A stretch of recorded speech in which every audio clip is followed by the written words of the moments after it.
কণ্ঠের জাদুতে লাঘব হবে বন্যার্তদের কষ্ট। কিংবদন্তি রুনা লায়লা মঞ্চে উঠছেন বন্যা দুর্গতদের জন্য। বাংলাদেশ শিল্পকলা একাডেমি ঘোষণা দিয়েছে আগামী ২৪ জুলাই তার সম্মাননা অনুষ্ঠান ও একক সঙ্গীতানুষ্ঠান হবে জাতীয় নাট্যশালায়। নির্ধারিত মূল্যে টিকিট কিনে অনুষ্ঠান উপভোগ করতে হবে, আর টিকিট বিক্রির পুরো টাকা যাবে সরাসরি বন্যার্তদের হাতে। মানে গান শুনবেন আর মানুষের পাশেও দাঁড়াবেন, একসাথে দুইটাই। সংস্কৃতি মন্ত্রণালয়ের পৃষ্ঠপোষকতায় হতে যাওয়া এই আয়োজন নিয়ে ভক্তদের মাঝেও ব্যাপক আগ্রহ দেখা যাচ্ছে। স্বপ্নের কোনো এক্সপায়ারি ডেট নেই, প্রমাণ করলেন খোদ হ্যানিবাল লেক্টার। ২ বারের অস্কার জয়ী অ্যান্থনি হপকিন্স বয়স ৮৮, প্রকাশ করলেন তার প্রথম মিউজিক সিঙ্গেল, নাম ব্রোকেন রোড।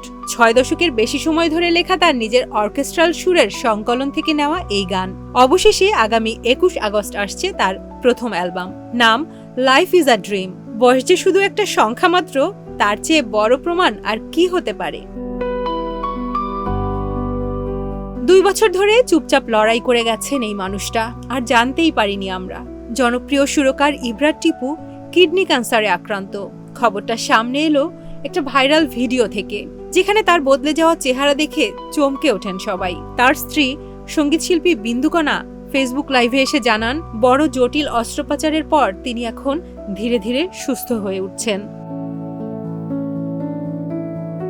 সবশেষে যাকে চিনতেই পারবেন না আপনি, লাস ভেগাসের সিনেমাকনে টম ক্রুজের আসন্ন সিনেমা ডিগারের প্রথম ঝলক দেখে হল ভর্তি দর্শক থমকে গিয়েছিল, উঠে দাঁড়িয়ে দিয়েছিল অভিবাদনও। ধূসর আঁচড়ানো চুল, ভুঁড়ি, আমেরিকার দক্ষিণাঞ্চলের টান নিয়ে কথা বলা, একদম অচেনা রূপে হাজির এই অ্যাকশন হিরো। অস্কারজয়ী পরিচালক আলেহেন্দ্রো জি ইনারিতুর এই সিনেমায় তার সঙ্গে আরও অভিনয় করেছেন রিজ আহমেদ, জন গুডম্যান ও সান্ড্রা হুলার। সিনেমাটি মুক্তি পাচ্ছে আগামী অক্টোবরে।